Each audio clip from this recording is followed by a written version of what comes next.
الله أكبر الله أكبر الله أكبر لا إله إلا الله الله أكبر الله أكبر ولله الحمد الله أكبر الله أكبر الله أكبر لا إله إلا الله الله أكبر الله أكبر ولله الحمد. أعوذ بالله من الشيطان الرجيم. بسم الله الرحمن الرحيم. الحمد لله رب العالمين الرحمن الرحيم مالك يوم الدين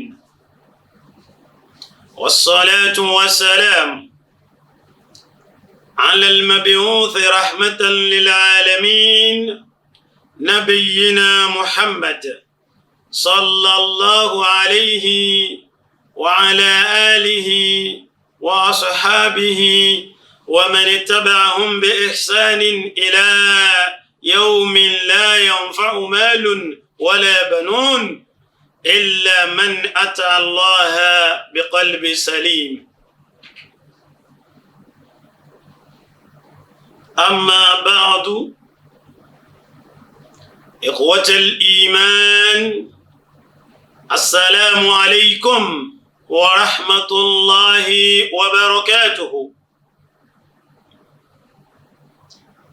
ọpẹ́ ni fún Ọlọ́run ọba wa, adúpẹ́ lọ́dọ̀ Ọlọ́run ọba alágbára kàtíyàrá, ọba mọ́ṣẹ́ náà tani òbí mi, ọba máa ṣe ìsúnmọ̀ ń bọ̀,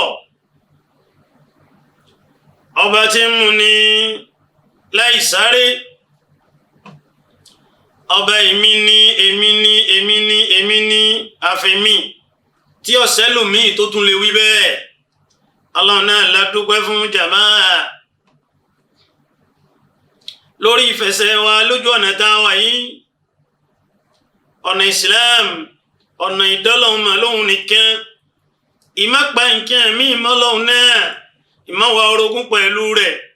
ìmá máa pe Ọlọ́run tán tún máa pe nǹkan ẹ̀mí lẹ́yìn rẹ̀. Adúpẹ́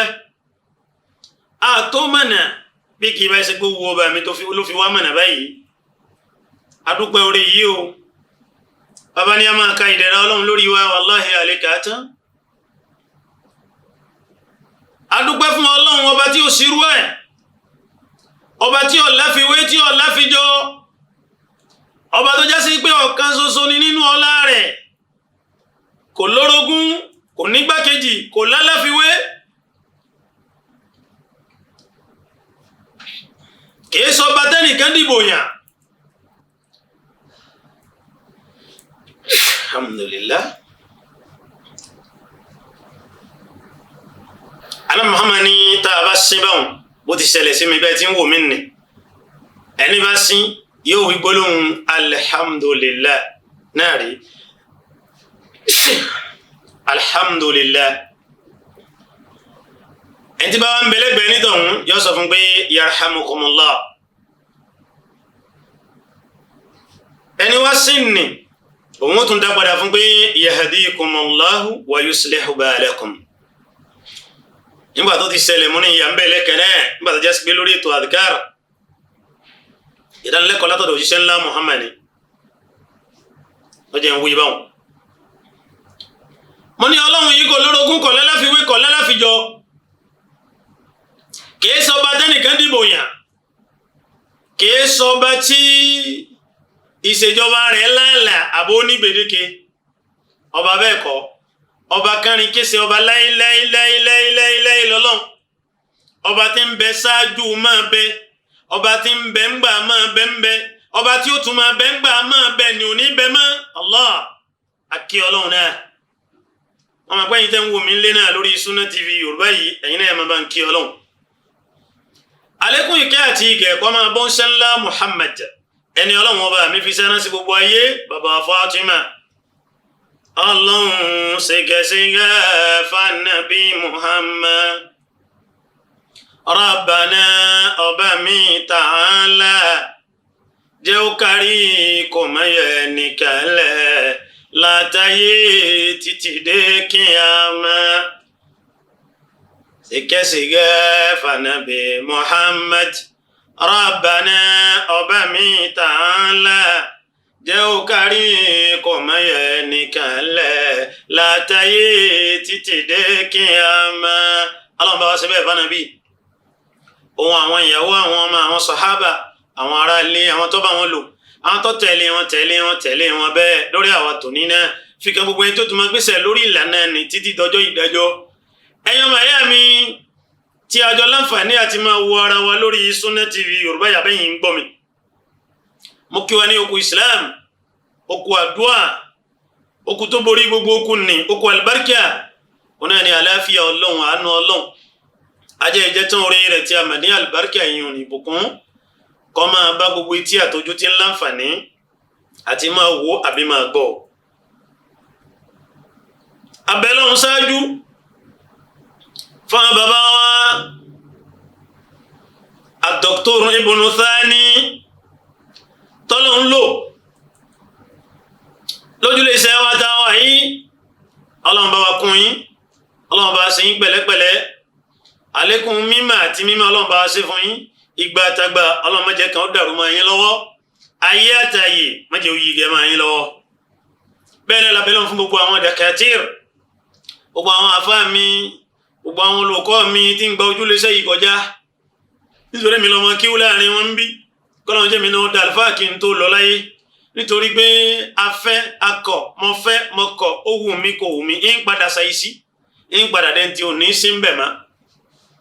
èmi lọ́mọ kíw láàrin wọn mo kí gbogbo àwọn àfáà wa yìí bẹ́ẹ̀ náà ni mo kí gbogbo àwọn ẹlẹ́hà lọ́dẹ̀ẹ́dẹ́ gbogbo àwọn àfáà wa kọ̀ọ̀kan ìgbé akú sí Ọlọ́run akú ọ̀rọ̀ àdínì Ọlọ́run jẹ́ aláṣẹgbẹ́ ma wá kí àwọn ọmọ bàbá wa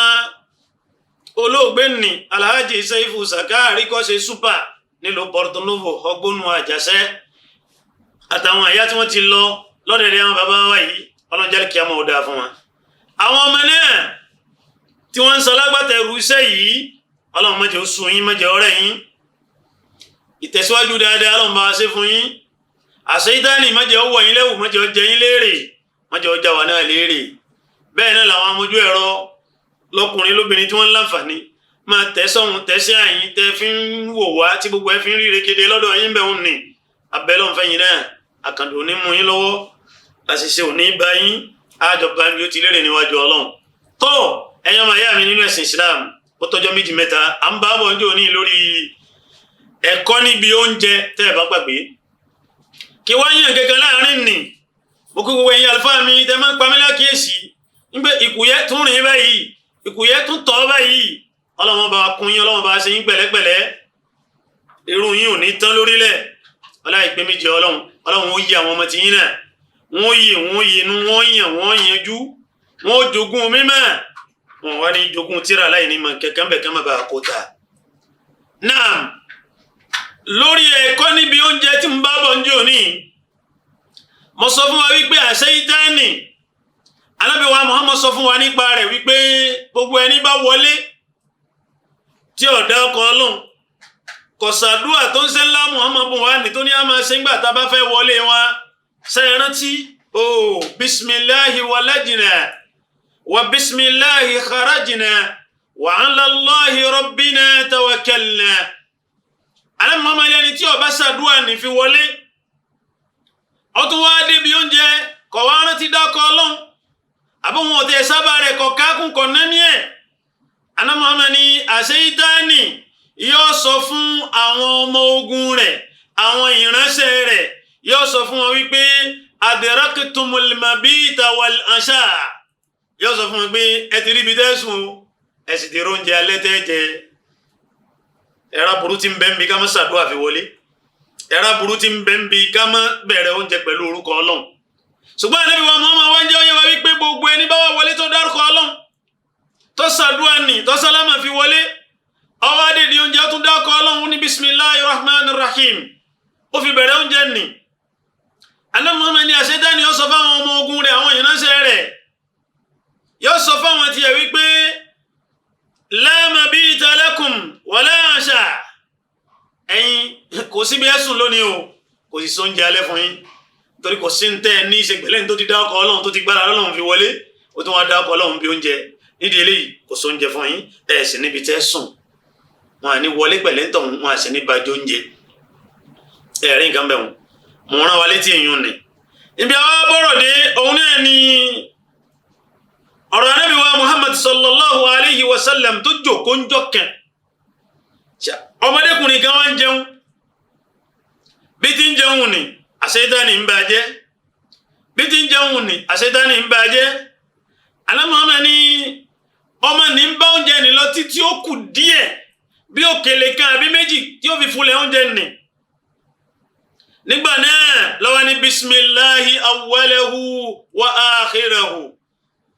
fadahika nabiyyu sallallahu alayhi wa sallam ana Muhammad sallallahu alayhi wa sallam ọba sẹnu ẹ̀rín pa ana Muhammad ẹ̀rín gbẹ̀kẹ́ wọ́n ńlá Muhammad lẹ́yìn náà anábì wa sọ báyìí wípé àṣetáni kò yẹ kò gbò lẹ́ni tí ń bá ọmọdékùnrin yìí jẹun títí àmọ́ ń bọ̀ wá dá ọkọ̀ ọlọ́run níbi ó ti ní bisimilahi awwalahu wa akhirahu ha àṣetáni ó sì pọ̀ gbogbo ohun tó ti jẹ ságbẹ̀dú rẹ̀ ọ̀pọ̀ gbogbo ẹ̀dá lẹ̀ yányá ẹ̀rí nǹkan bẹ̀rù eléyìí làwọn náà fi ń kọ́ ara wa lẹ́kọ̀ọ́ wípé nígbà tá a bá jẹun ká dá ọkọ̀ ọlọ́run nígbà tá a bá jẹun ká ṣe kí ni ká dá ọkọ̀ ọlọ́run níbi abọ́rọ̀ dé ń jò nínú àwa ṣe gàbà ní ìsìn àwa tẹ̀ wájú naam tí a bá ń jẹun ọmọ ìyá mi nínú ẹ̀sìn Islam tó kìlì kan bá bọ́ọ̀lẹ̀ Ànábì Muhammad sallallahu alayhi wa sallam ó ní ká mú òkèlè nì ká gbìn ìpẹ́ tó yé nì ìdọ̀tí tó bọ́ sí lára nì ká gbọ̀n kú ká sì tún máa jẹ lọ ká má ṣe kíni ká má fi ilẹ̀ fún àṣeyítánì wàláhì Ànábì Muhammad wí bẹ́ẹ̀ sallallahu alayhi wa sallam ẹ wá wò wọ́n lẹ̀ Yorùbá tó ń jẹ bá bọ́ọ̀lẹ̀ kí la máa ń wí o ẹ̀yin bàbá àlùbáríkà ẹ̀yin àlùbáríkà tẹ́ ń wò mí lé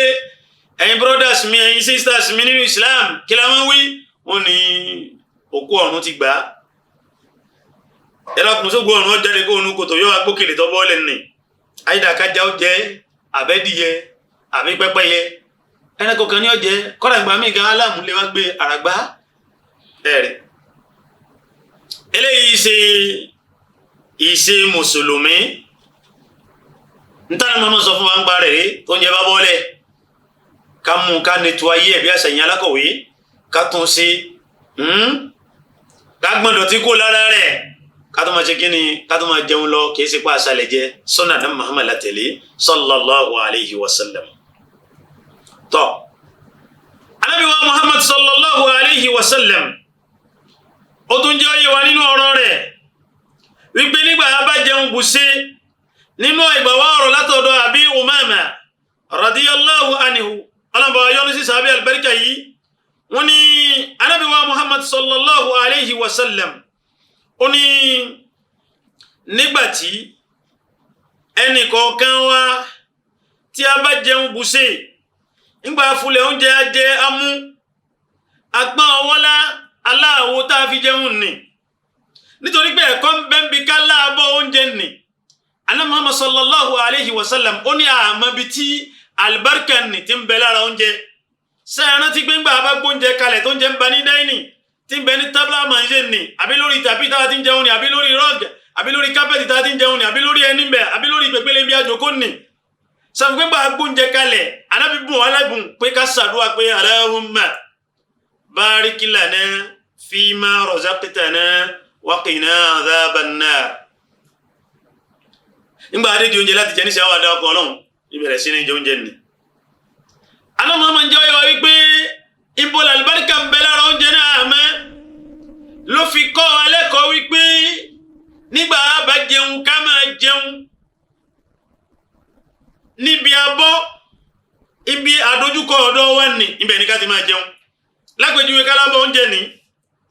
ẹ máa jẹ níbi àdójúkọ ọ̀dọ̀ yín ẹni bẹ́ẹ̀ bí náà máa jẹ níbi àdójúkọ ọ̀dọ̀ rẹ̀ ẹni bẹ́ẹ̀ lọ́kọ̀ọ́kẹ́ yọ máa jẹ lọ́dọ̀ rẹ̀ ẹni bẹ́ẹ̀ lápá àláfíà bí náà máa jẹ lọ́dọ̀ tiẹ̀ náà a máa jọ jẹ́ bọ̀ wá títí á fi wá dáárín kò sínú ẹ̀kọ́ látọ̀dọ̀ ní Muhammad ká máa jẹun ká máa wá gbé ọwọ́ káàkiri inú abọ́ ó ti bùn bí ó bùn ní ẹ̀yìn ó tún bùn lọ́hùn ó tún bùn bí náà àìṣe bẹ́ẹ̀. Ànábì wa Muhammad sallallahu alayhi wa sallam ó ní máa jẹun níbi àdójúkọ ọ̀dọ̀ rẹ̀ èyí tó sọ fún arákùnrin kan arákùnrin náà Ibn Umar ni ó ní dákọ̀ ọlọ́run nígbà tó bá jẹun èrè ọmọdékùnrin yìí sì máa jẹun pẹ̀lú ọwọ́ ọ̀tún má jẹun pẹ̀lú ọwọ́ òsì àṣetánì ní fòsí jẹun tọ́ máa wá jẹ mímọ́ yẹ̀lì ìjà inú tí ń bẹ ládójúkọ ọ̀dọ̀ rẹ ni ó máa jẹ ẹ̀kọ́ nu látọ̀dọ̀ Nábì wa Muhammad sallallahu alayhi wa sallam táwa náà á mú láàfi máa kọ́ àwọn ọmọ wa àwa náà á máa lò ó kọ́dà alibarika ń bẹ ń bi ká fi ọwọ́ jẹun púpọ̀ wọn ní tó bá fi jíbi jẹ́ ọlẹ́sẹ̀ o àhẹ́kọ́ mọ́ ni ẹ̀wọ́n ni kùyẹ́ tún gbé wá yìí nísìn alibarika ń bẹ ń bẹ nítorí pé á láǹfààní àti pọ́n ọwọ́ lá ọláyà náà Muhammad àmọ́ pọ́n ọwọ́ lá tó bá jẹun ẹ lá ọwọ́ dáadáa ẹ tún lá abọ́ oúnjẹ náà ibẹ̀ láti kọ́ra wa lẹ́kọ̀ọ́ díẹ̀ ẹ̀yin tẹ́ ń jẹ oúnjẹ àjẹdà fún bíngò àjẹdà sórí àtàn àjẹdà sórí ìgbó àjẹdà sínú kọ́tà eléyìí ọ̀dà o eléyìí ọ̀dà o ebi ń pa àwọn èèyàn lẹ́gbẹ̀gbẹ̀ yín ẹ̀yin dẹ̀ jẹ oúnjẹ ó tún síkù ẹ lọ dànù eléyìí ọ̀dà nítorí pé ànábì Muhammad sallallahu alayhi wa sallam ó pariwo ó búra lẹ́ẹ̀mẹ́ta ó ní wallahi la yu'min wallahi la yu'min wallahi la yu'min àwọn sọ̀hábà ní ha irúfẹ́ ẹni bẹ́ẹ̀ ó ti pòfó ti pàdánù ta ni jámẹ́ Ànábì ní ẹni tó jẹ tó yó bá wọn jẹ wọn yó bá kẹ́ lọ́dẹ̀ẹ̀dẹ̀ wọn ẹni tó múlé tí wọ́n yálà lápá àláfíà ni lápá ọ̀tún ni níwájú ni àbí lẹ́yìn wọ́n dẹ̀ sùn ní ebi àwọn tí wọ́n jẹ àjẹ yóò yìí wọ́n dẹ̀ nímọ̀ ń pa rẹ̀ pé àwọn lẹ́yìn wọ́n ti dáná nulé wọn tó jọ mẹ́ta sẹ́lọ̀ tí wọ́n fi fún wọn lóúnjẹ wọ́n fi wọ́n ṣe yẹ̀yẹ́ ni èyí ọ̀dà o ẹmọkùnrin bámbámú la yọ lọ́dẹ̀dẹ̀ tiwa àwọn ọmọ pé bí ń pọ̀ ọmọ ẹnì kọ̀ọ̀kan kọ̀ dáa kìí ṣe wa mùsùlùmí kìí ṣe wa ọmọlúwàbí èèyàn kò bá súnà ń ṣe ńlá Muhammadu sallallahu alayhi wa sallam tọ́ Ànábì wa Muhammad sallallahu alayhi wa sallam ó fẹ́ràn kálá abọ́ oúnjẹ kárẹ̀ pọ́n ọwọ́ láǹgbà àbájẹun tọ́ ọwọ́ ń kọ́ ọlẹ́kọ̀ọ́ ń sọ àǹfààní tí ń bẹ́ mi ká ṣàdúrà ń gbà àbájẹ oúnjẹ bùsí ṣẹ̀mọ́ lórí ẹmọ̀ pé lórí ètò àdìkárì lọ́wà dánilẹ́kọ̀ọ́ látọ̀dọ̀ òjíṣẹ́ ńlá Muhammad sallallahu alayhi wa sallam nígbà àbájẹun bùsí tá a wá dúpẹ́ tá a wí gbólóhùn alhamdulillahi alladhi at'amani hadha wa razaqanihi min ghayri hawlin minni wala quwwati alámàmá ní ẹni bá wí gbólóhùn ní nígbà tó jẹun bó ṣe gufira lahu ma taqaddama min zambihi gbogbo ẹ̀ṣẹ̀ tó ti tarí ṣáájú láwọn kò ṣe é mọ́ṣẹ́ ẹ̀ṣẹ̀ láwọn làmọ́mọ́ ẹ̀ṣẹ̀ láwọn wẹ́wẹ́wẹ́ ẹ̀ṣẹ̀ láwọn wíwìnwín ẹ̀ṣẹ̀ láwọn pẹ́ẹ́pẹ́ẹ́pẹ́ ẹ̀ṣẹ̀ kìí ṣe àwọn ẹ̀ṣẹ̀ ńláńlá o ẹ̀ṣẹ̀ ńláńlá tiẹ̀ ó nídìí ká ronú pìwàdà pẹ̀lú àwọn májẹ̀mú rẹ̀ sọ́dọ̀ Ọlọ́run náà ká tó ráforíjì Ọlọ́run ṣùgbọ́n àwọn ẹ̀ṣẹ̀ kò ṣe mọ́ṣẹ̀ tó pọ̀ táǹṣẹ̀nú ayé yìí alámàmá ni ẹni bá jẹun bùṣe tó dúpẹ́ tó wí gbólóhùn ní wípé alhamdulillahi alladhi at'amani hadha wa razaqanihi min ghayri hawlin minni wala quwwati alámàmá ni Ọlọ́run ó forí àwọn ẹ̀ṣẹ̀ rẹ̀ tó ti tarí ṣáájú kó tó jẹun nì Ọlọ́run ó forí ẹ̀jì láwọn pẹ́pẹ́pẹ́ ẹ̀ṣẹ̀ ẹ̀rọ àǹfààní tí ń bẹ bí àdìká ìdánilẹ́kọ̀ọ́ látọ̀dọ̀ òjíṣẹ́ ńlá Muhammad sallallahu alayhi wa sallam. Bákan náà ọmọ ìyá mi nínú ẹ̀sìn Islam èmi náà tún bẹ èyí tó lọ báyìí wípé ẹ̀rẹ́ tí mo mú wá níta bá wọnú ẹgbà wa Mu'az ọmọ Anas abambẹ tàbá wọnú ẹgbà wa Abi Umama alambawa yọ́nú sí sàbí albarka yìí wọ́n ní Ànábì tó kọ́ wa ní mi pé alhamdulillahi kathiran tayyiban mubarakan fihi ghayra mukaffi wala muwadda wala mustaghna anhu rabbana ẹ̀rí eléyìí náà látọ̀dọ̀ òjíṣẹ́ ńlá Muhammad náà ní sallallahu alayhi wa sallam ká lè mọ àwọn àǹfààní tí ń bẹ ń bí ká bẹ̀lọ́n ká tó jẹun bá a bá jẹun bù sí ká tó ṣàdúà ká tó fi ọpẹ́ fún Ọlọ́run ká fi ẹ̀mí ìmoore hàn gbogbo ẹni gbóúnjẹ kalẹ̀ kọ́ lọ́láǹfààní àti parí ẹ̀ ẹ̀yàn ti dáná oúnjẹ tí ọ̀láǹfààní àti jẹ́ ń bẹ̀ mọ́ èyàn ti gbóúnjẹ kalẹ̀ tó já sí wípé ó bò kèlè kéní kejì kẹta látàbápá lórí àfáà kọmọ bí wọ́n ti sóúnjẹ tó kù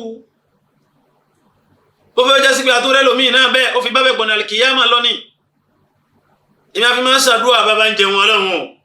má ṣe yí lájẹ rọrùn o má ṣe lọ́kàn yòókù o játún láǹfààní àti tó lè jẹ̀mí lẹ́yìn rẹ̀ ẹ̀rí ṣùgbọ́n bó ti wù kórí náà á padà wá jẹ kan tá a fi dágbére fáyé yìí náà ni gbogbo ń tà ń ṣe à ń bọ̀ wá ṣọ̀kan tá a fi sọ fáyé gbó dìgbà ọmọ ìyá mi nínú ẹ̀sìn Islam ọmọ ìyá mi nínú ẹ̀sìn Islam à ń bọ̀ wá sí nkẹ́kẹ́ tá a fi sọ fáyé yìí pé ó dìgbà mo wá bẹ̀ wá lórúkọ Ọlọ́run gẹ́gẹ́ bí ẹ̀kọ́ tí à ń bọ̀ ara wa yìí látọ̀dọ̀ Ànábì wa Muhammad sallallahu alayhi wa sallam nígbà tí wọ́n bá pè wá sóúnjẹ tá a mọ̀ wípé kìí ṣe gbé àgbà ọ̀wẹ̀ á dá wọn lóhùn láti jẹun ni tábà ń gbá ń bẹnu ọ̀wẹ̀ tó ayọ̀ǹda Ànábì wa Muhammad wa kọ́ wa lẹ́kọ̀ọ́ wípé àṣekọ́wọ́ pọ̀ kọ́ máa lọ́nú abọ́ oúnjẹ ni àṣàlùbáríkà ń bẹ níbẹ̀ ẹ̀gbọ́ ó sì wá ya aládàánìkan jẹ wọ́n nìkan àdánìkan jẹ ọ̀dásùn dáǹde wọn lẹ́ni ẹni bú ìkejì ara rẹ̀ kìí ṣe bẹ́ẹ̀ Ànábì wa Muhammad sallallahu alayhi wa sallam ó ní oúnjẹ ẹnìkan ó tó fún èèyàn méjì olóúnjẹ èèyàn méjì ó tó fún èèyàn mẹ́rin olóúnjẹ èèyàn mẹ́rin ó tó fún èèyàn mẹ́jọ sallallahu alayhi wa sallam ọba aríbẹ ọmọ ayá mi nínú ẹ̀sìn Islam àwa náà ẹjẹ́ mú wà ní Muhammad ẹjẹ́ akọ́sẹ̀ ànábì Ọlọ́run ti pa wá lákìsí a'udhu billahi minash shaitanir rajim laqad kana lakum fi rasulillahi uswatun hasana ìtì ń bẹ fún wa lọ́dọ̀ òǹṣẹ́ ńlá Muhammad àwòkọ́ṣe eré ń bẹ fún wa lára ànábì ṣèkẹsìngẹ́ fanabi Muhammad Rabbana ọba mi ta'ala jẹ́ ó kárí kò mẹ́yẹ nìkẹ́lẹ̀ látàyé títí dé kíyámà ṣèkẹsìngẹ́ fanabi Muhammad Rabbana ọba mi ta'ala jẹ́ ó kárí kò mẹ́yẹ nìkẹ́lẹ̀ látàyé títí dé kíyámà. ẹ jẹ́ kí n rẹ̀ gbé díẹ̀ yìí padà máa pàdé yín ní kọ̀pẹ́kọ̀pẹ́ ní ìsìn subhanaka allahumma wa bihamdik nashhadu an la ilaha illa anta nastaghfiruka wa natubu ilayk wassalamu alaykum wa rahmatulahi wa barakatuhu ó dìgbà díẹ̀. asalaamu alaykum wa rahmatulahi wa barakatuhu ìkànnì tẹ́ ń wò yìí náà ní ìkànnì Sunna TV níbi tí àwọn onímọ̀ ti ń tẹ̀ ìmọ́lẹ̀ sórí ẹ̀sìn Islam látọ̀rí Sunna TV ìmọ́lẹ̀ nínú sunna nabi Muhammad sallallahu alayhi wa sallam ní gbogbo ìgbà ní kẹ́ ẹ máa wò wá tí ẹ sì máa rí ẹ̀kọ́ ẹ̀sìn kọ́ lórí ìkànnì yìí náà ni o òun ló múlẹ̀ rẹ̀kẹ̀tẹ̀ yàtọ̀ yìí gbogbo mùsùlùmí lọ́kùnrin àti lóbìnrin ẹ jẹ́ ká máa wo Sunna TV ẹ jẹ́ àwọn ọmọ wa náà máa wo Sunna TV kí wọ́n lè bá ní ìmọ̀ tó péye nípa sunna ìkànnì tó ń tàn mọ́lẹ̀ sínú ẹ̀sìn ni Sunna TV Yorùbá ẹ máa wò wá ní gbogbo ìgbà kẹ́sì máa kó ẹ̀kọ́ tó péye nípa sunna. adúpẹ́ lọ́dọ̀ Ọlọ́run adúpẹ́ lọ́dọ̀ Ọlọ́run adúpẹ́ lọ́dọ̀ Ọlọ́run jàmá ọba àgbáńlá ayé ọba aláyé lọ́run ọba tó mọ wíwáyé wa ọmọ bíbẹ̀ ń bẹ wa yìí wíwá ń bẹ wa yìí ọmọ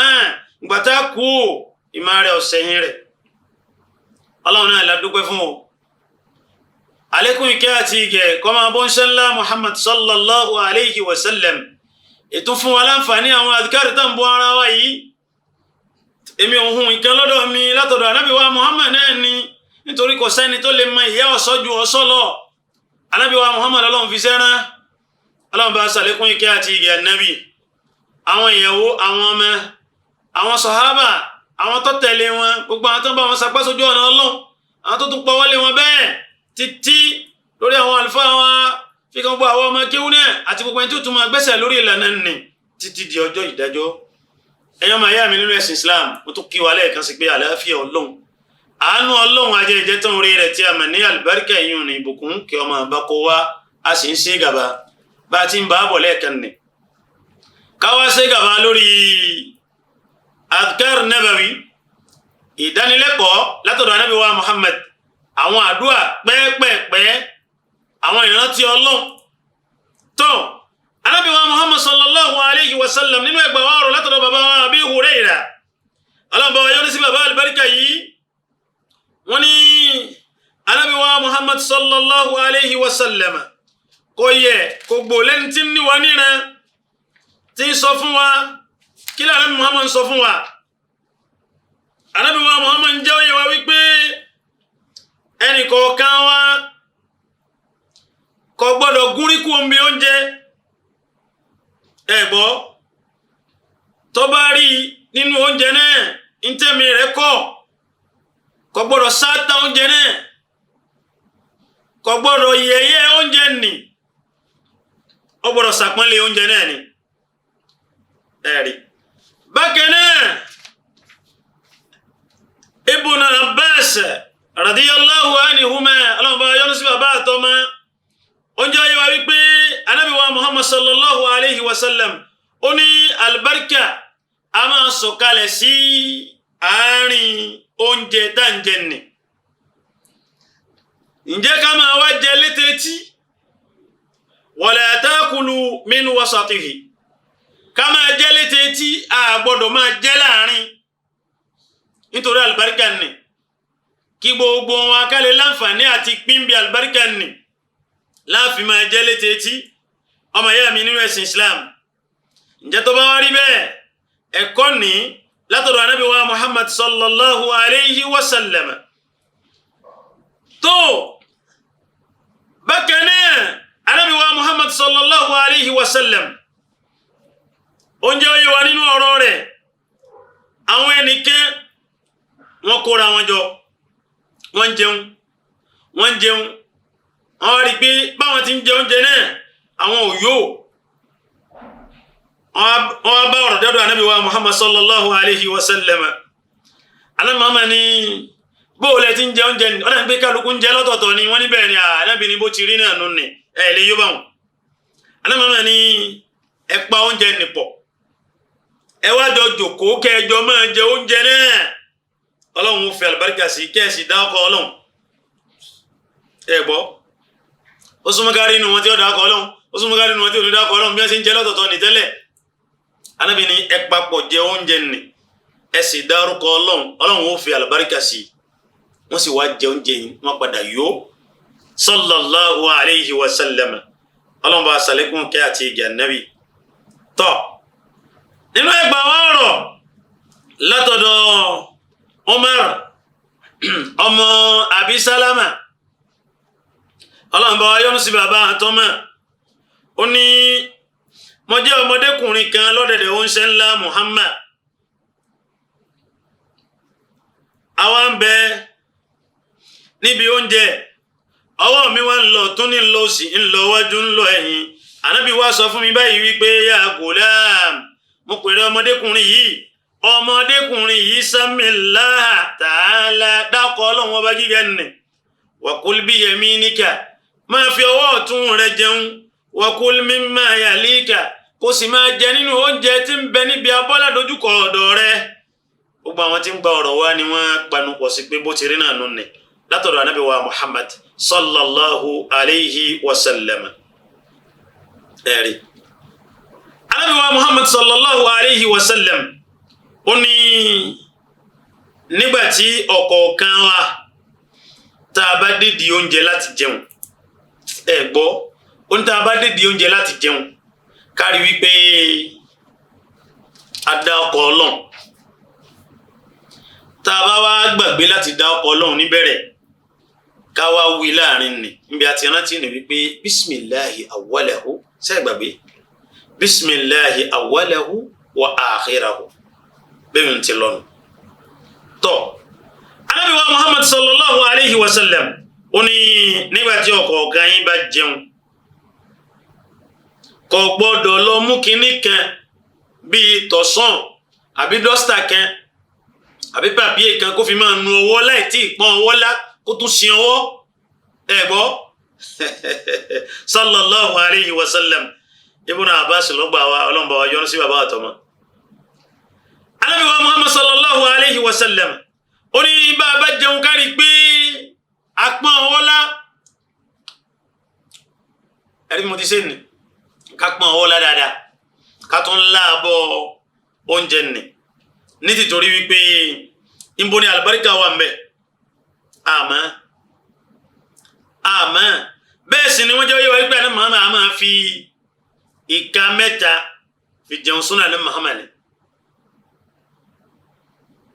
súnà ní Muhammad sallallahu alayhi wa sallam tó bá rọ̀ wọ́n náà lọ́rùn bẹ́ẹ̀ bismillah bí ọba rọ̀ wọ́n lọ́rùn ní tí ó ní ẹnìkan lára ọlọ́run ò gbé kọ́ lọ́rùn ọlọ́run ò dírù ṣùgbọ́n bàbá ń gbìyànjú láti máa pàtíkì tánàbí ní àṣẹ yìí káwọn mọ̀ pé àmà gbalẹ́dà ọ̀ àmà gbalẹ́dà sẹ́bẹ̀ gbọ́lẹ̀ kan níbi pé ajẹun bùsí adúpẹ́ fọ́lọ́run alámọ̀mọ́ ni ọlọ́run ó forí àwọn ẹ̀ṣẹ̀ tẹ́yàn ti tarí sáájú kó tó dé di oúnjẹ nì yọ ọlọ́run ó forí ẹ̀jì àwọn àǹfààní rẹ̀ níbi gbogbo tánà Muhammad bá sọ fún wa láyé sallallahu alayhi wa sallam àǹfààní nù ọmọ ìyá mi nínú ẹ̀sìn Islam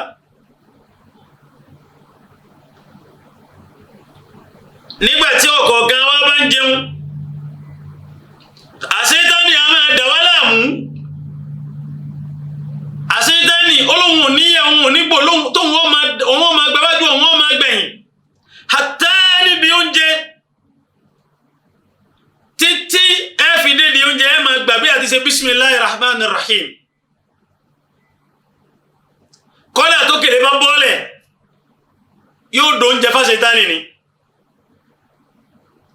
Nàbí wa Muhammad sallallahu alayhi wa sallam ló fi kọ́ wa lẹ́kọ̀ọ́ wípé nígbàtí ìkanú òkèlè bá jábọ́ lọ́wọ́ wa níbi oúnjẹ ká ṣe kíni ká gbá mú ká sì ṣe kíni ká yọ tí ń bẹ báyá yẹ̀pẹ̀ àbí nǹkankan yìí lá ká gbá kó lára rẹ̀ ká wá jẹ ká má ṣe kíni wala yabdaha lish-shaytan ká má fìlẹ̀ fún àṣeyìtáni. Lẹ́yìn náà ló tún fi kọ́ wa wípé ńgbà bá wá jẹun kù sí kárí wípé a pọ́n ọwọ́ lá dáadáa ká lá ọwọ́ Allahu Akbar àwọn bàbá wa wọ́n rí pé ẹ̀rí pé wọ́n máa ṣọwọ́ kọ́rọ̀ báyìí fi lá abọ́ oúnjẹ wọ́n máa pọ́n alẹ́ bẹ́ẹ̀ ni Ànábì Muhammad sallallahu alayhi wa sallam ó ní ṣíṣe bẹ́ẹ̀ òun ló dáa jù nítorí wípé àlùbáríkà tí ń bẹ lára oúnjẹ ní àmọ́bọ́ ló wà ẹ gbọ́ fa innahu la yadri fi ayyi ta'amihi albaraka nítorí pé ìbọ̀lẹ̀ albarka ń bẹ nínú oúnjẹ náà albarka òun ni ò ṣe fojú rí sallallahu alayhi wa sallam. bákan náà Ànábì wa Muhammad sallallahu alayhi wa sallam ó tẹnumọ́ fún wa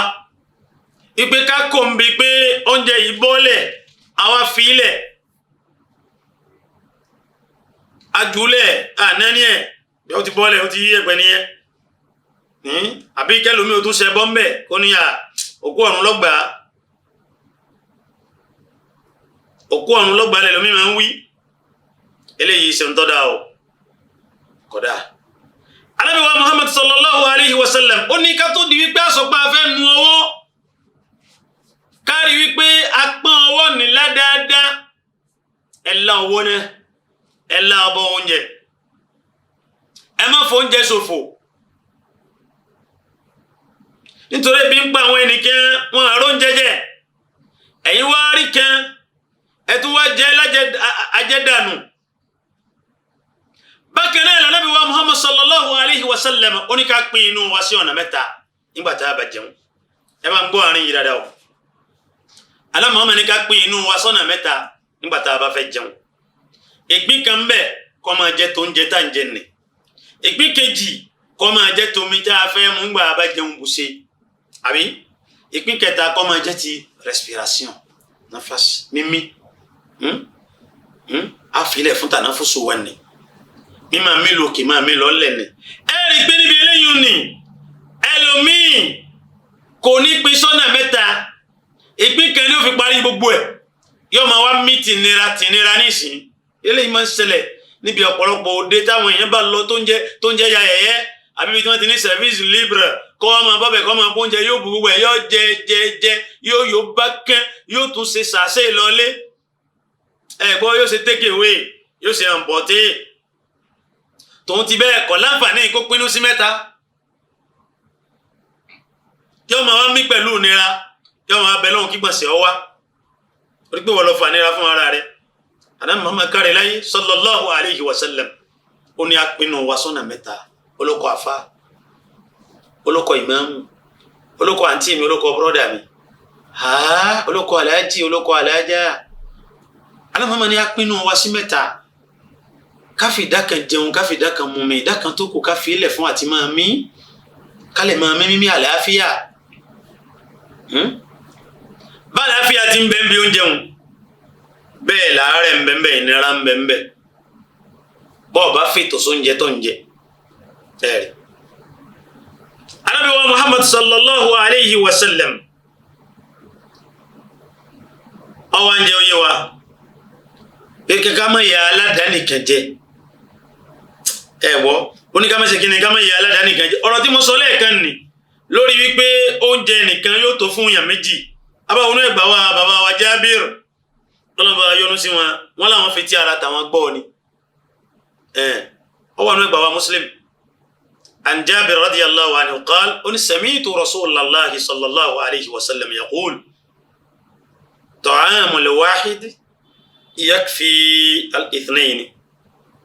wa ta'amul ithnayn yakfi al-arba' wa ta'amul arba' yakfi thamaniya rawahu Muslim. Ànábì Muhammad ní oúnjẹ tẹ́nìkan jẹ lájẹ yóò ní ó tó fún èèyàn méjì o oúnjẹ tẹ́yàn méjì ó jẹ lájẹ yóò ní ó tó fún èèyàn mẹ́rin o oúnjẹ tẹ́ni mẹ́rin ó jẹ lájẹ yóò ní ó tó fẹ́ni mẹ́jọ o sallallahu alayhi wa sallam kálẹ̀ máa ṣe kí ni kí ìfẹ́ ó lè máa gbilẹ̀ láàrin wa ọmọ ìyá mi nígbà tó jẹ́ ìnìkan lẹ̀ ń dá jẹun bí nǹkan kan bá ń ṣẹlẹ̀ láburú àwọn èèyàn wọn à ní tètè náírà àti dá yín lóhùn wọn à ní kọ́ bí ara sí wọn mọ̀ pé ẹni tọ́já sí pé bẹ́ẹ̀ bá la owó rẹ̀ ìṣètò ẹ̀jẹ̀ ó fi jáde lọ́wọ́ rẹ̀ báyìí yóò máa funfun ní gidi ní ọmọ wò báyìí wọn àwa ní dá sí ọ nígbà wọn náà kí ń dá sí wọn tẹ́lẹ̀ ọ̀ ń dá jẹ ni wọn lẹ́ni dáyé jẹ yọ dáyà jẹ wọ́n bá rí bẹ́ẹ̀ ọmọ ìyá mi nínú ẹ̀sìn Islam ẹ̀kọ́ níbi oúnjẹ tí a ń bára wa sọ bọ̀ wá mo lérò pé díẹ̀ yìí náà tó fọmọlúwàbí èèyàn èyí tá a wí náà ó tó fọmọlúwàbí èèyàn ẹ̀rọ ògùn Ọlọ́run a máa ṣe gàba a máa tẹ̀síwájú ní abala ẹ̀yún ni kíkọ́ mú ẹ̀kọ́ láti bẹ̀ níbi èyí tá a mú wáyìí káwá mú wa lọ sínú àwọn ìdánilẹ́kọ̀ọ́ lọ́nà míì látọ̀dọ̀ Ànábì wa Muhammad sallallahu alayhi wa sallam kí láwọn ìdánilẹ́kọ̀ọ́ ọ̀hún ẹ̀rí wípé àwọn àdìkárò ojoojúmọ́ tí Ànábì wa Muhammad bùn wá lára ẹ̀ ní hasbiyallahu la ilaha illa huwa alayhi tawakkaltu wa huwa rabbul arshil azim méje lówùrọ̀ méje bẹ́ẹ̀ lásàlẹ̀ ẹ̀gbọ́ hasbiyallahu la ilaha illa huwa alayhi tawakkaltu wa huwa rabbul arshil azim káwí méje lówùrọ̀ ọmọ ìyá mi káwí méje bẹ́ẹ̀ lásàlẹ̀ aburú ò ní sọ ọkàn ẹnì kọ̀ọ̀kan wa o ẹ bá ń ṣe àmì náà bẹ́ẹ̀ o lẹ́yìn náà ẹ̀yin tẹ́ ń gbé tẹ́ ń béèrè lórí azkar wíwọ aṣọ tuntun àti wíwọ aṣọ tá a ti ń wọ̀ tẹ́lẹ̀ mo ti wí fún yín pé tẹ́ ẹ bá ti lọ sórí fóònù yín tẹ́ ẹ lọ tẹ Sunna TV Yorùbá ẹ máa bá gbogbo àwọn kiri nípàdé ṣùgbọ́n fún àǹfààní ẹlòmíín bẹ àwọn ní Android wọn ní aláfọwọ́gbá òkè yìí irú àwọn ẹ̀rọ yìí wọn ní pélébé tọ̀hún ní bẹ lọ́dọ̀ wọn irú àwọn eléyìí ní tọ́já sí pé wọ́n ń wò lórí tẹ́lì lórí TV lọ́dọ̀ wọn ni ọ̀dà ẹ̀yẹ mú wa ẹ̀yà fáà mi ẹ foríjì mi púpọ̀ àdúrà nígbà tí a bá fẹ́ wọ aṣọ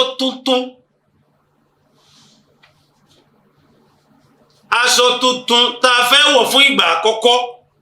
kí làdúrà òun náà ni Allahumma lakal hamdu anta kasawtanihi as'aluka min khayrihi wa khayri ma suni'a lahu wa a'udhu bika min sharrihi wa sharri ma suni'a lahu aṣọ tuntun nu ẹ bá ń gbọ́ dáadáa aṣọ tuntun yálà àárín àgbàlódọ̀ tẹ́lọ̀ afẹ́ wọ̀ yálà lọ́ra ní rírán bẹ́ẹ̀ èyí wọ̀ jẹ́nu aṣọ tá a fẹ́ wọ̀ nì nígbà àkọ́kọ́ tá a fẹ́ kọ́kọ́ wọ̀ báyìí níta ṣe ládùn àná Allahumma lakal hamdu anta kasawtanihi as'aluka min khayrihi wa khayri ma suni'a lahu wa a'udhu bika min sharrihi wa sharri ma suni'a lahu fún aṣọ tuntun nù ṣùgbọ́n tó wájá sọ́tà tí ń wọ̀ ti pẹ́ bí èyí tí mo wọ̀ yìí kìí ṣègbà àkọ́kọ́ mo ti ń wọ̀ ti pẹ́ ní tí mo ṣe ládùn àgbà mo ń wọ̀ lọ́jọ́ tòní náà ni wípé alhamdulillahi alladhi kasani hadha thawba wa razaqanihi min ghairi hawlin minni wala quwwati ẹgbọ́n yìí lẹ́ẹ̀kan sí o aṣọ tá a ti ń wọ̀ ti pẹ́ alhamdu ló bẹ̀rẹ̀ tiẹ̀ aṣọ tuntun Allahumma ló bẹ̀rẹ̀ tiẹ̀ kẹ́ ẹ lè mọ̀ yàtọ̀ mẹ́wọ̀n alhamdulillahi alladhi kasani hadha thawba wa razaqanihi min ghairi hawlin minni wala quwwati ẹ̀yin olùfàṣọ tá a ti ń wọ̀ ti pẹ́ tó bá jẹ́ tuntun ni Allahumma ló bẹ̀rẹ̀ rẹ̀ Allahumma lakal hamdu anta kasawtanihi as'aluka min khayrihi wa khayri ma suni'a lahu wa a'udhu bika min sharrihi wa sharri ma suni'a lahu fún aṣọ tuntun tá a fẹ́ wọ̀ fún ìgbà àkọ́kọ́ ẹ mọ̀ yàtọ̀ tí ń bẹ ń bẹ aṣọ tá a ti ń wọ̀ ti pẹ́ lábẹ̀rẹ̀ pẹ̀lú gbólóhùn ọpẹ́ alhamdulillahi alladhi kasani hadha thawba wa razaqanihi min ghairi hawlin minni wala quwwa látọ̀dọ̀ Ànábì wa Muhammad sallallahu alayhi wa sallam nínú àwọn àgárò ojoojúmọ́ òun ni Allahumma ma asbaha bi min ni'matin aw bi ahadin min khalikika faminka wahdaka la sharika laka falaka alhamdu wa laka shukru nínú àwọn àgárò ojoojúmọ́ ni lówùrọ̀ nìyẹn tá bá fẹ́ wí rọ̀lẹ́ a ní Allahumma ma amsa bi min ni'matin aw bi ahadin min khalikika faminka wahdaka la sharika laka falaka alhamdu wa laka shukru látọ̀dọ̀ Ànábì wa Muhammad sallallahu alayhi wa sallam ọmọ ìyá mi nínú ẹ̀sìn Islam nínú àwọn adhkar tá a tún fojú kéré ẹ̀ tí sì ń kó bá ìgbésí ayé àwọn ọmọ wa lónìí ẹgbẹ́ ìsáwò azkar òun náà ni ìtànà Muhammad kọ́ wa nígbà tí a bá fẹ́ ṣe sáà ní kọ́lá ìlànà náà Muhammad lórí bíyàwó bá wọlé ǹjẹ́ àtẹ̀lé mo béèrè ní ǹjẹ́ àtẹ̀lé tọ́ ọ̀dọ̀ ẹ̀jẹ̀ ń lọ síbi nígbà bá fẹ́ ṣe sáà ní tàbí ṣe súnà lọ́dọ̀ ara wa ọkọ yẹ kó mọ̀ ìyàwó náà yẹ kó mọ̀ ó yẹ kọ́kọ́ mọ̀ ẹgbọ́ ó yẹ kí ọkọ ìyàwó kó mọ̀ ó yẹ kí ìyàwó náà mọ̀ ó yẹ kí dáàdi ó mọ̀ ó yẹ kí mọ́mí ó mọ̀ ó yẹ kí pàpá ó mọ̀ ó yẹ kí màmá náà ó mọ̀ ẹ gbọ́ òun náà ní kí ni Allahumma jannibna shaytana náà wa jannibi shaytana ma razaqtana látọ̀dọ̀ ànábì Muhammad sallallahu alayhi wa sallam. ó ní oorun tá a sùn ní ẹ̀gbọ́ sẹ́yìn pé a ti ń bẹ́ẹ̀ ní òdi àlọ́ alákàtọ̀ lọ dùbúlẹ̀ tẹ́lẹ̀ àti sàwọn àdúrà kẹ́ àti ka àwọn màwùzẹ̀tẹ́ ìníkúlù wọ́ọ̀láhùn àti fọwọ́ nípa ara àtọkùnrin àtobìnrin wa àtọmọdé àtàlágbà bá a ti lọ sùn lọ́tọ̀dọ̀ ànábì Muhammad sallallahu alayhi wa sallam tá a ti máa ń nì a gbọ́dọ̀ má máa ṣe ìṣe ojoojúmọ́ nígbà bá ti fẹ́ lọ sùn àfi ká ṣe bẹ́ẹ̀. alámọ̀ọ́mọ́ ní sísàdúrà tá a ṣe nígbà bẹ̀rẹ̀ ìfẹ́ lórí ibùsùn débi afẹ́ wọlé tọ́ ara wa tọkùnrin ṣe Allahumma jannibna shaytana wa jannibi shaytana ma razaqtana obìnrin mọ̀ ọkùnrin náà mọ̀ àwa ṣe alámọ̀ọ́mọ́ ní orun tá a sùn ní tí káfù àti inú ni ọlọ́run bá lura wọn bẹ̀ tọ́lọ́run ṣe ámì sí tóyún wáyé láti bẹ̀ alámọ̀ọ́mọ́ ní àṣeyítánì tòun táwọn ọmọ ogun rẹ̀ wọn lágbára wọn àtẹni tí fọwọ́ kan ọmọ náà mélòó wa ní ṣe o ìbéèrè mélòó wa ní ṣe ọlọ́run kó ṣàánú wa kó ṣamọ̀nà wa nínú àwọn àdúrà ojoojúmọ́ bisimilahi alladhi la yadurru ma'a ismihi shay'un fil ardi wala fis sama'i wa huwa as-sami'ul alim mẹ́ta lẹ́ẹ̀mẹ́ta bisimilahi alladhi la yadurru ma'a ismihi shay'un fil ardi wala fis sama'i wa huwa as-sami'ul alim. بسم الله الذي لا يضر مع اسمه شيء في الأرض ولا في السماء وهو السميع العليم. بسم الله الذي لا يضر مع اسمه شيء في الأرض ولا في السماء وهو السميع العليم. أونو ní àyínà ni wọ́n ti ṣẹnu dédé síbí lọ́jọ́ tòní pẹ̀lú ògo Ọlọ́run á tún máa pàdé lọ́jọ́ mi ọjọ́ rí Ọlọ́run má ṣe yí láwìí máa wò má ṣe lágbọ̀mọ̀ fún ẹ̀yin náà ojú tẹ fi ń wò wá ní òní fọ́ àwa náà àní tẹnugbó lọ ní àyín Ọlọ́run má jẹ́ kẹ́nu wa ó wọ́ má jẹ́ lákàyè wa ó dàrú Ọlọ́run ṣàlékún mímọ́ àti mímọ́ wọ́n yín àlùfáà wa lágbọ́nrin iléeṣẹ́ yìí mọ́ bẹ́ẹ̀ lọ́n fún yín Ọlọ́run jẹ́ kó wa jẹ̀pẹ́ lórí dáadáa gbogbo ẹ̀yin bàbá tẹ́ ń ṣàdúrà ńlé ẹ̀yin ìyá tẹ́ ń rọ̀jò àdúrà ńlé Ọlọ́run tó máa gbàdúrà yín lórí iwájú bẹ́ẹ̀ lọ àní sẹ́kù mọ́ yín lójú àní parẹ́ mọ́ yín lọ́wọ́ la hawla wala quwwata illa billahi al-aliyyil azim. Allahumma inna nas'aluka al-huda wat-tuqa wal-afafa wal-ghina. اللهم ربنا لا تؤاخذنا إن نسينا أو أخطأنا ربنا ولا تحمل علينا إصرا كما حملته على الذين من قبلنا ربنا ولا تحملنا ما لا طاقة لنا به واعف عنا واغفر لنا وارحمنا أنت مولانا فانصرنا على القوم الكافرين. اللهم صل على محمد وعلى آل محمد كما صليت على إبراهيم وعلى آل إبراهيم وبارك على محمد وعلى آل محمد كما باركت على إبراهيم وعلى آل إبراهيم في العالمين إنك حميد مجيد. سبحانك اللهم وبحمدك نشهد أن لا إله إلا أنت نستغفرك ونتوب إليك. سبحان ربك رب العزة عما يصفون وسلام على المرسلين والحمد لله رب العالمين والسلام عليكم ورحمة الله وبركاته مع السلام وإلى اللقاء. الله أكبر الله أكبر الله أكبر لا إله إلا الله الله أكبر الله أكبر ولله الحمد الله أكبر الله أكبر الله أكبر لا إله إلا الله الله أكبر الله أكبر ولله الحمد.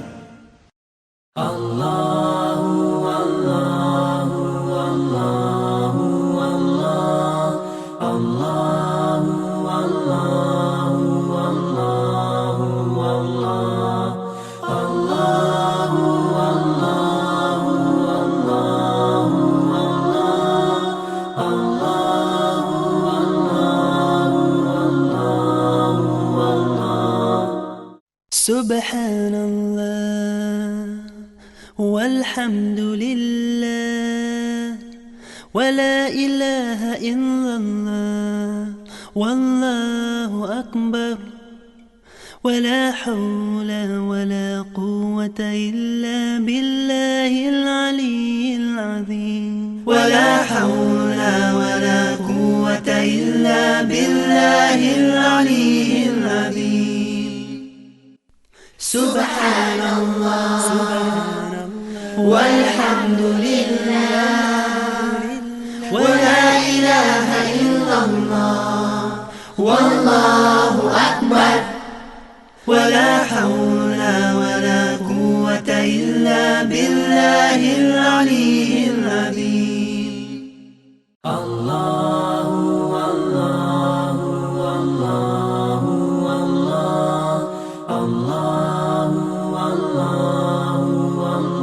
الله الله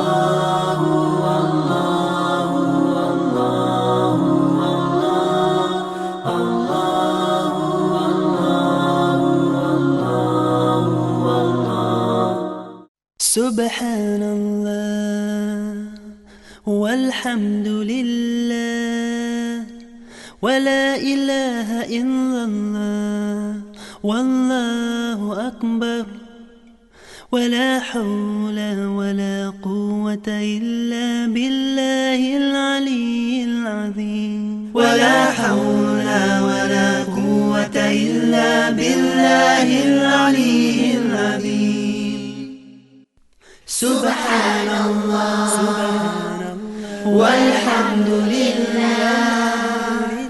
ولا إله إلا الله والله أكبر ولا حول ولا قوة إلا بالله العلي العظيم الله الله الله الله الله الله الله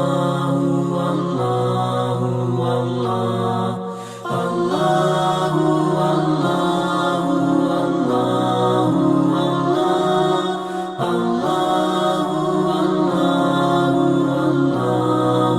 الله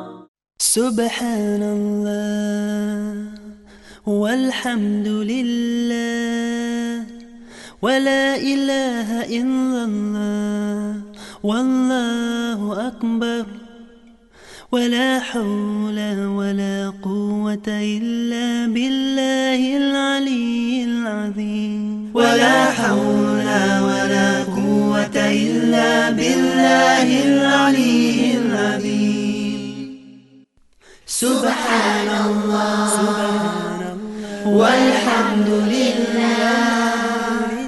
ولا إله إلا الله والله أكبر ولا حول ولا قوة إلا بالله العلي العظيم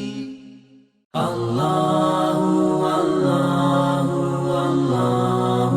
الله الله الله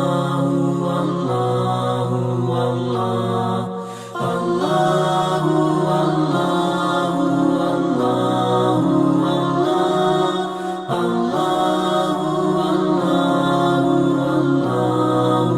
الله سبحان الله والحمد لله ولا إله إلا الله والله أكبر ولا حول ولا قوة إلا بالله العلي العظيم ولا حول ولا قوة إلا بالله العلي العظيم سبحان الله والحمد لله ولا إله إلا الله والله أكبر ولا حول ولا قوة إلا بالله العلي العظيم الله الله الله الله الله الله الله الله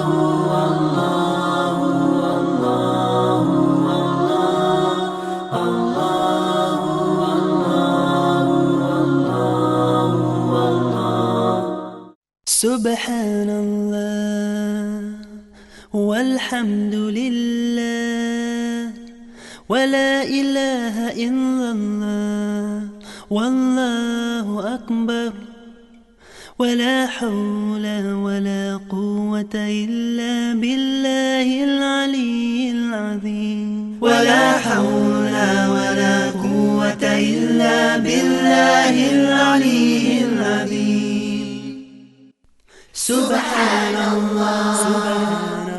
والحمد لله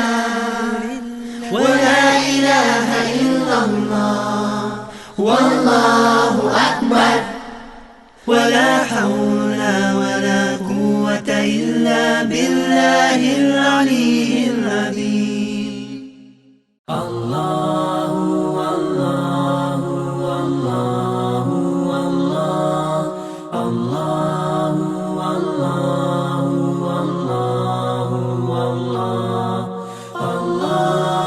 الله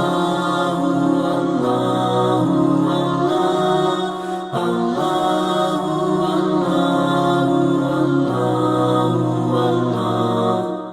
سبحان الله والحمد لله ولا إله إلا الله والله أكبر ولا حول ولا قوة إلا بالله العلي العظيم ولا حول ولا قوة إلا بالله العلي العظيم سبحان الله والحمد لله ولا إله إلا الله والله أكبر ولا حول ولا قوة إلا بالله العلي العظيم الله الله الله الله الله الله الله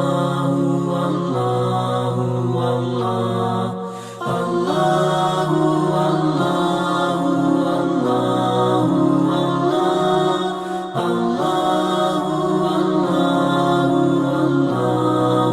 الله سبحان الله والحمد لله